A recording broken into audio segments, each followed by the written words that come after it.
Bem, vamos falar hoje um pouquinho sobre ultrassonografia endovaginal dentro do setor de algia pélvica e endometriose. É fundamental o uso do ultrassom em ginecologia, principalmente no nosso setor. Quando falamos num diagnóstico, por exemplo, do endometrioma, muitas vezes ficamos vendidos por um exame não com uma qualidade tão desejável quanto queríamos. Então é importante que saibamos ver e identificar as diferenças entre endometrioma e entre cisto hemorrágico. Bom, o início de tudo se baseia no seguinte, numa coisa chamada anamnese. Você tendo uma boa anamnese, já temos meio caminho andado, certo?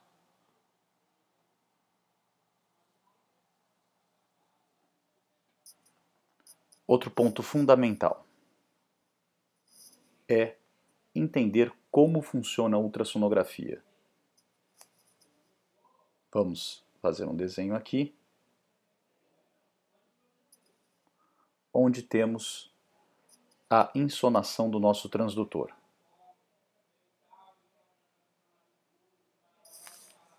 Bem, temos por convenção que sempre à direita do paciente vai ficar a marca ou o logotipo do aparelho. Digamos que seja um aparelho, um Madison, um Toshiba, qualquer outra marca.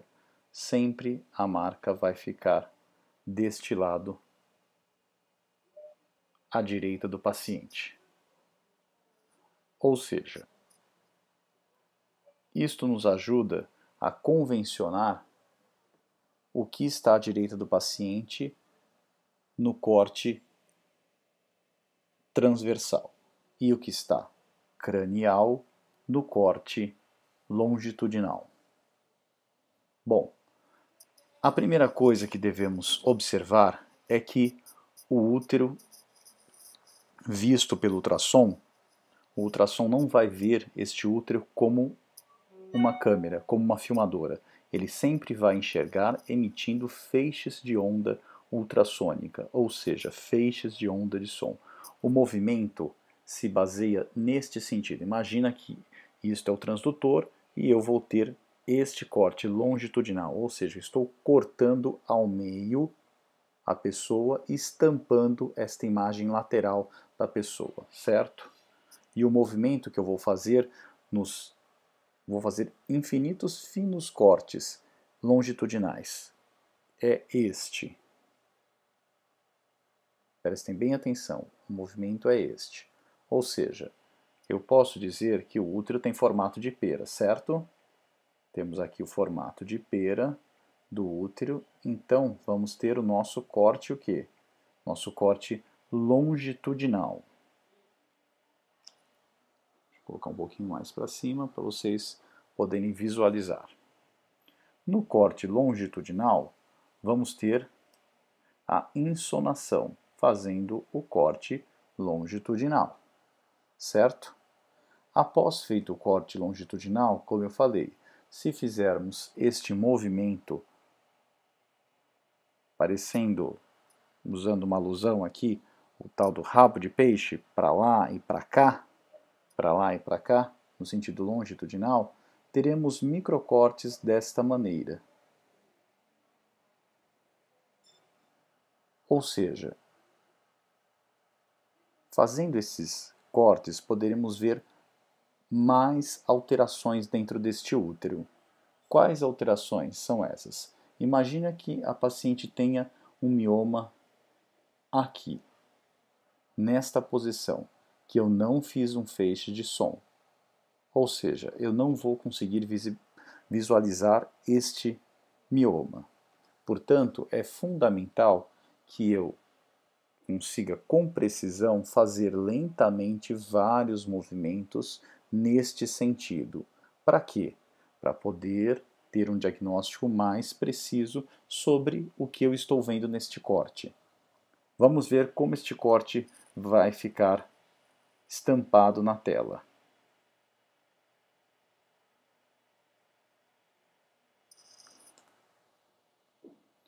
Temos esta visão verificada na tela. certo? Com endométrio. E o que podemos ver neste corte? Como já referimos, podemos ver miomas, podemos ver o quê? O endométrio, podemos ver um mioma submucoso, cistos endometriais, um endométrio espessado, um endométrio homogêneo ou um endométrio heterogêneo, um endométrio de segunda fase trilaminar, que vai ficar com este aspecto aqui que veremos a seguir. Veremos uma série de coisas neste corte. Aí a imagem do endométrio trilaminar. O que mais podemos ver neste corte? Podemos ver saco gestacional. Podemos ver uma gestação inicial, uma gestação um pouquinho mais avançada, já com embrião. E o que mais podemos ver ainda? Podemos ver nesta região do fundo de saco posterior, podemos ver acúmulo de conteúdo anecoico, ou seja, acúmulo de sangue, pus, por ou um abdômen agudo hemorrágico ou um abdômen agudo inflamatório, que tem a paciente grande quantidade de líquido na cavidade, a gente visualiza através disso, certo? Então, conhecemos o corte o quê? O corte longitudinal. Agora, vamos conhecer o corte transversal, fundamental e importante para vermos o que? Não só o útero, mas partirmos para os ovários, certo? Então, vamos ficar atentos agora ao corte longitudinal. A visão passou de ser lateral agora e passou a ser uma visão vista de cima. Imagina que eu fiz este corte no útero e agora é como se eu tirasse essa tampa de cima e visualizasse o útero. Qual a visão que eu vou ver insonada? Vai ser a visão circular e com uma fenda no meio. Vai ser exatamente esta visão que nós vamos ver. Podemos ver aqui.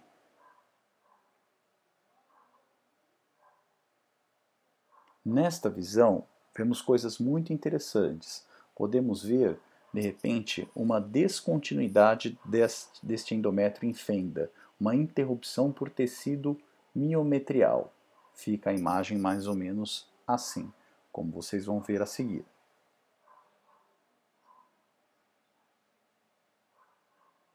O que pode falar a favor desta imagem para a gente? A gente pode estar pensando aí numa malformação mileriana. Pode ser um útero de Delfo, pode ser um útero bicorno, pode ser um útero septado. Qualquer uma dessas alterações milerianas podem estar presentes. Bom, mas voltando agora para os ovários. O que nós vamos fazer agora para visualizar os ovários? Bom, com o meu transdutor, imagina que esta é a posição longitudinal que eu estava ensonando e eu fazia estes movimentos.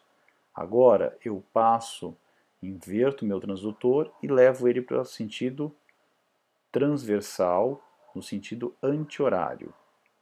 Ou seja, eu passo no útero a fazer estes movimentos para cima e para baixo. Por quê?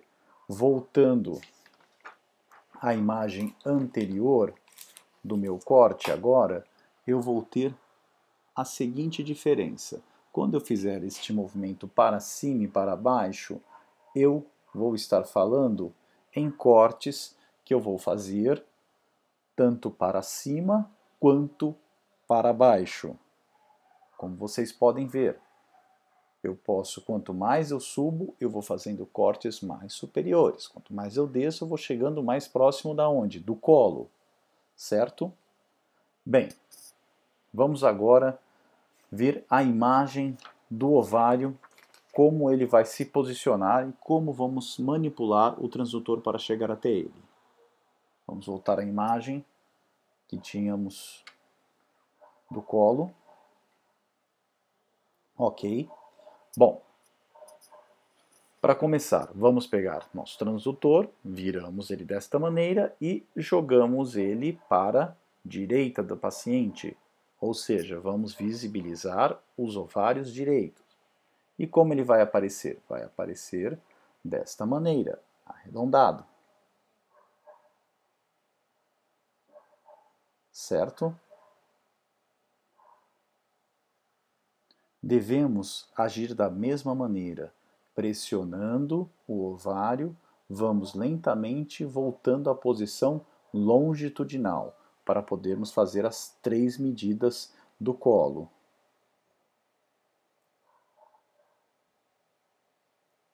Pois, para termos o volume, só com as 3 medidas é que poderemos ter o volume. A mesma coisa vamos fazer para visibilizar o ovário esquerdo. Jogamos o transdutor na posição vertical para o lado esquerdo e achamos o ovário. Vamos fazer os dois cortes de medida e, em seguida, iremos pressionar o ovário no sentido longitudinal e aí vamos fazer a última medida. E aí teremos volume do ovário.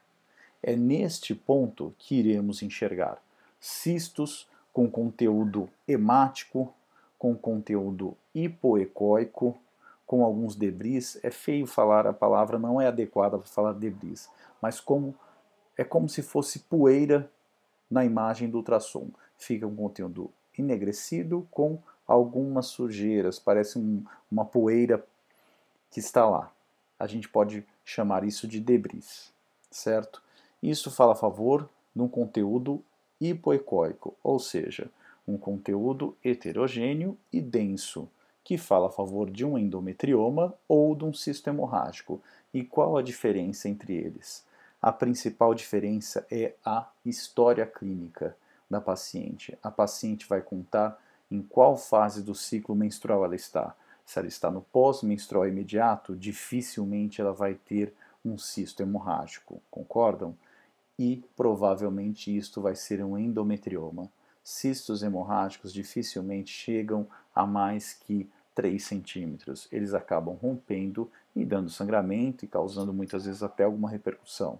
Mas os endometriomas podem ser menores que 3 centímetros, mas eles são persistentes de um ciclo para o outro. Então é fundamental que você faça uma propedêutica mínima quando a paciente vai realizar a ultrassonografia endovaginal. Você pergunte qual a paridade dela, qual a data da última menstruação dela, o porquê ela está fazendo aquele exame, qual o motivo e se ela tem exames anteriores e qual foi o resultado. Com isso, você vai conseguir um exame muito mais apurado e muito mais eficaz.